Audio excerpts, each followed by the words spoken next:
ಕಿರುತೆರೆ ನಟ ಮಡೆನೂರು ಮನು ವಿರುದ್ಧ ಅತ್ಯಾಚಾರ ಆರೋಪ ಕೇಳಿಬಂದಿದೆ. ಮದುವೆಯಾಗೋದಾಗಿ ನಂಬಿಸಿ ಅತ್ಯಾಚಾರ ಎಸಗಿ ಮೋಸ ಮಾಡಿದ್ದಾನೆ ಅಂತ ನೊಂದ ಯುವತಿ ಪೊಲೀಸ್ ಠಾಣೆ ಮೆಟ್ಟಿಲೇರಿದ್ದಾಳೆ. ಹೌದು, ಜೀ ಕನ್ನಡದಲ್ಲಿ ಪ್ರಸಾರವಾಗ್ತಿದ್ದ ಕಾಮಿಡಿ ಕಿಲಾಡಿಗಳ ಮೂಲಕ ನಟ ಮಡೆನೂರು ಮನು ಜನಪ್ರಿಯತೆ ಪಡೆದುಕೊಂಡಿದ್ರು. ಅಲ್ಲದೆ ಕಾಮಿಡಿ ಕಿಲಾಡಿಗಳು ಸೀಸನ್ 2ರ ವಿನ್ನರ್ ಕೂಡ ಆಗಿದ್ರು. ಆದರೆ ಕಿರುತೆರೆ ನಟಿಯೊಬ್ಬರು ಮಡೆನೂರು ಮನು ಮೇಲೆ ನನ್ನ ಮದುವೆ ಆಗೋದಾಗಿ ನಂಬಿಸಿ ಅತ್ಯಾಚಾರ ಮಾಡಿದ್ದಾನೆ ಅಂತ ಗಂಭೀರ ಆರೋಪ ಮಾಡಿದ್ದಾರೆ. ಈ ಸಂಬಂಧ ಕಿರುತೆರೆ ನಟಿ ಅನ್ನಪೂರ್ಣೇಶ್ವರಿ ನಗರ ಪೊಲೀಸ್ ಠಾಣೆಯಲ್ಲಿ FIR ದಾಖಲಿಸಿದ್ದಾರೆ. ಆದರೆ ಸದ್ಯ ದಾಖಲಾಗಿರುವ ದೂರಿನಲ್ಲಿ ಮನು ವಿರುದ್ಧ ಸ್ಫೋಟಕ ಅಂಶ ಬೆಳಕಿಗೆ ಬಂದಿದೆ. ಹೌದು, ಅನ್ನಪೂರ್ಣೇಶ್ವರಿ ನಗರ ಪೊಲೀಸ್ ಠಾಣೆಯಲ್ಲಿ ದಾಖಲಾಗಿರುವ ದೂರಿನಲ್ಲಿ ಯುವತಿ ಹಲವು ಆರೋಪಗಳನ್ನು ಮಾಡಿದ್ದಾಳೆ. ನಾಗರಬಾವಿ ಬಾಡಿಗೆ ಮನೆಯನ್ನ ಮನು ಹುಡುಕಿಕೊಟ್ಟಿರುತ್ತಾರೆ.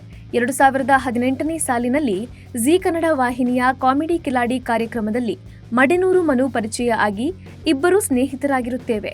ಮಡೆನೂರು ಮನು ಅವರು ಈಗಾಗಲೇ ಮದುವೆ ಆಗಿ ಅವರಿಗೆ ಒಂದು ಹೆಣ್ಣು ಮಗು ಕೂಡ ಇದೆ. ದಿನಾಂಕ 29/11/2022ರಂದು ಶಿವಮೊಗ್ಗದ ಶಿಕಾರಿಪುರದಲ್ಲಿ ಒಂದು ಕಾರ್ಯಕ್ರಮಕ್ಕೆ ನಾನು ಹಾಗೂ ಇತರೆ ಕಾಮಿಡಿ ನಟರನ್ನ ಕರೆದುಕೊಂಡು ಹೋಗಿ ಅಲ್ಲೇ ಒಂದು ಹಾಸ್ಯ ಕಾರ್ಯಕ್ರಮವನ್ನ ಮಾಡಿರುತ್ತೇನೆ. ಈ ಕಾರ್ಯಕ್ರಮ ಮುಗಿದ ಮೇಲೆ ನಾನು ಶಿಕಾರಿಪುರದ ಹೋಟೆಲ್ ರೂಮ್ನಲ್ಲಿದ್ದಾಗ ನನಗೆ ಸಂಭಾವನೆ ನೀಡುವ ನೆಪದಲ್ಲಿ ರೂಮ್ಗೆ ಬಂದು ನನ್ನ ಮೇಲೆ ಅತ್ಯಾಚಾರ ಮಾಡಿರುತ್ತಾನೆ. ಇದಾದ ಮೇಲೆ 2022ನೇ ಸಾಲಿನ ಡಿಸೆಂಬರ್ 3ರಂದು ನನ್ನ ಮನೆಗೆ ಬಂದು ನನ್ನ ವಿರೋಧದ ನಡುವೆ ನನಗೆ ತಾಳಿ ಕಟ್ಟಿರುತ್ತಾನೆ.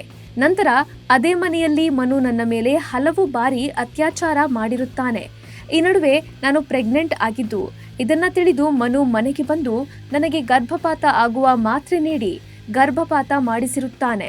ಇದಾದ ಮೇಲೆ ನಾನು ಮತ್ತೆ ಪ್ರೆಗ್ನೆಂಟ್ ಆಗಿದ್ದು ಮತ್ತೆ ಅದೇ ರೀತಿ ಗರ್ಭಪಾತ ಮಾಡಿಸಿರುತ್ತಾನೆ.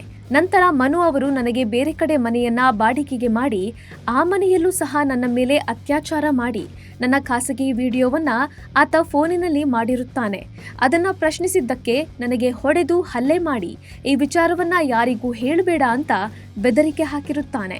ಆತ ಒಬ್ಬ ನಾಯಕ ನಟನಾಗಿ ಸಿನಿಮಾ ಮಾಡಲು ಒಪ್ಪಿಕೊಂಡಿದ್ದು ಇದಕ್ಕೆ ನಾನು ಸುಮಾರು ಲಕ್ಷಾಂತರ ರೂಪಾಯಿಯನ್ನ ನೀಡಿರುತ್ತೇನೆ. ಆದ್ದರಿಂದ ಈ ರೀತಿ ನನ್ನ ಮೇಲೆ ಅತ್ಯಾಚಾರ ಮಾಡಿ ಮದುವೆ ಮಾಡಿಕೊಂಡಂತೆ ನಾಟಕ ಮಾಡಿ ನನಗೆ ಗರ್ಭಪಾತ ಮಾಡಿಸಿ ಮದುವೆ ಮಾಡಿಕೊಳ್ಳದೆ ಮೋಸ ಮಾಡಿದ್ದಾನೆ. ಇದನ್ನ ಕೇಳಿದ್ದಕ್ಕೆ ನನ್ನ ಮೇಲೆ ಹಲ್ಲೆ ಮಾಡಿ ಪ್ರಾಣ ಬೆದರಿಕೆ ಹಾಕಿರುವ ಮಡೆನೂರು ಮನು ಅವರ ಮೇಲೆ ಸೂಕ್ತ ಕಾನೂನು ಕ್ರಮ ಕೈಗೊಳ್ಳಬೇಕು. ಇನ್ನು ನಿರ್ದೇಶಕ ಯೋಗರಾಜ್ ಭಟ್ ಅವರ ಬ್ಯಾನರ್ನಲ್ಲಿ ಮೂಡಿಬಂದ ಕುಲದಲ್ಲಿ ಕೀಳ್ಯಾವುದೋ ಸಿನಿಮಾದಲ್ಲಿ ಮಡೆನೂರು ಮನು ನಟಿಸಿದ್ದಾರೆ. ಈ ಸಿನಿಮಾ ನಾಳೆ ರಿಲೀಸ್ ಆಗಬೇಕಿದೆ. ಆದರೆ ಇದರ ಮಧ್ಯೆ ಮಡೆನೂರು ಮನು ಮೇಲೆ ಅತ್ಯಾಚಾರ ಆರೋಪ ಕೇಳಿಬಂದಿದೆ. FIRನಲ್ಲಿ ಉಲ್ಲೇಖವಾಗಿರುವ ಆರೋಪಗಳು ಹಲವು ಅನುಮಾನ ಹುಟ್ಟುಹಾಕಿವೆ. Bureau report, boss TV Kannada. Latest ಹಾಗೂ ಇಂಟ್ರೆಸ್ಟಿಂಗ್ ಸುದ್ದಿಗಳಿಗಾಗಿ ಬಾಸ್ ಟಿವಿ ಕನ್ನಡ ಚಾನೆಲ್ನ ಸಬ್ಸ್ಕ್ರೈಬ್ ಮಾಡಿ. ಹಾಗೆಯೇ ಬೆಲ್ ಐಕಾನ್ ಪ್ರೆಸ್ ಮಾಡಿ.